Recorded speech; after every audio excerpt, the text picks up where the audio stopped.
शौर्य, thank God तुम आ गए। तुम्हें पता है तुम्हारे बिना ना इस घर में बिल्कुल अच्छा नहीं लगता। मुझे इतना अजीब लग रहा था ना, इतना अजीब लग रहा था। वो राजवीर और उसकी मासी, वो दोनों भी घर में। मुझे समझ ही नहीं आ रहा था मैं क्या रिएक्ट करूं, कैसे टॉलरेट करूं, क्या करूं क्या नहीं करूं, मुझे कुछ समझ में नहीं आ रहा था। But thank you. हाँ, आप इतना टेंशन क्यों लेती है? मैं आपके लिए कभी भी कहीं से भी एनी टाइम निकल के आ जाऊंगा। आप इतना घबराइए मत। I know and I am sure. एक तुम ही तो हो जो मेरे अपने हो, एक तुम ही हो जिसके साथ मुझे अच्छा फील होता है। वरना ये घर वाले सबके सब मुझे ऐसा फील कराते हैं कि मैं बाहर वाली हूँ, और वो बाहर वालों को इतना कंफर्टेबल कर दिया है कि वो घर वालों जैसे बिहेव करते हैं। सिर्फ एक तुम ही हो। जब तुम घर होते हो ना तो मुझे ऐसा लगता है कि ये घर मेरा ही है, तो मुझे बहुत रिलैक्स फील होता है। लेकिन जब तुम नहीं होते हो ना, मैं बहुत पैनिक हो जाती हूँ, बहुत इमोशनल हो जाती हूँ, बहुत लोनली फील करती हूँ। ऐसे मत फील कीजिए मॉम। वैसे सच बात बताऊं, ये लाइफ में भी और कौन है? एक आप ही तो है जिन्हें मेरे यहाँ होने या ना होने से फर्क भी पड़ता है। वरना बाकी फैमिली दे डोंट केयर। एक आप ही हैं जिन्हें मुझे देख के फील गुड होता है। बाकी पूरी फैमिली के लिए तो मैं सिर्फ एक बैड बॉय हूं। पता है आपको, मुझे ऐसे फील होता है कि मैं घर में होता हूं तो इनकी नजरों में मैं खटकता हूं। ये नहीं चाहते कि मैं इस घर में रहूं। मेरी खुद की फैमिली है, मुझे ऐसा फील कराती। It's just sad.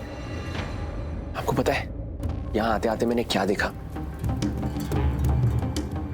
डैड उस राजवीर को अपने रूम में हक कर रहे थे जैसे वही उनका बेटा हो। I'm sick of watching all this, mom. अब तो मुझे क्लियर हो गया है कि डैड की लाइफ में सिर्फ और सिर्फ राजवीर के लिए इंपॉर्टेंस है। अब चाहे मैं जंग क्यों ना लड़ लूं, कोई भी लड़ाई ना लड़ लूं, कुछ भी कर लूं, कोई फायदा नहीं है मां। डैड के पास वक्त ही नहीं है मेरे बारे में सोचने के लिए, मेरी केयर करने के लिए, और प्यार तो बहुत दूर की बात है। नहीं शौर्य, तुम ऐसे गिव अप नहीं कर सकते।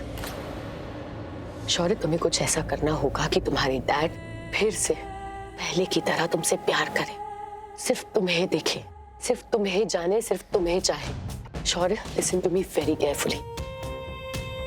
कल काव्या का संगीत है और उसके बाद परसों लूथरा इंडस्ट्रीज की एनिवर्सरी। उस एनिवर्सरी पार्टी में मैं तुम्हारे डैड के साथ सिर्फ और सिर्फ तुम्हें देखना चाहती हूँ। मैं चाहती हूँ कि सब लोग ये देखें कि तुम तुम्हारे डैड को कितना सपोर्ट करते हो और तुम्हारे डैड तुमसे कितना प्यार करते हैं। मुझे उस राजवीर को नहीं देखना तुम्हारे डैड के साथ। तो आई थिंक मुझे अब कुछ ऐसा करना होगा जिससे ना तुम्हारे डैड की नजरों में वो राजवीर गिर जाए और तुम्हारे डैड वापस से तुम्हें पहले की तरह प्यार करने लगे। नहीं मॉम, हमें नहीं करना चाहिए कुछ भी। हम जो कुछ भी कर रहे हैं वो बिल्कुल गलत निकल रहा है। सही करने जाते हैं गलत हो जाते हैं, सब कुछ उल्टा पुल्टा हो रहा है। आई डोंट थिंक हमें कुछ भी करना चाहिए। और आपको पता है, ऑल ऑफ अ सडन मुझे ये लग रहा है कि इस घर में, इस फैमिली में मेरी कोई वैल्यू ही नहीं है। You are right Shaurya, value तो तुम्हारी और मेरी दोनों की नहीं है। और जो चीज नहीं होती वो हासिल करनी पड़ती है, और वो मैं करके रहूंगी।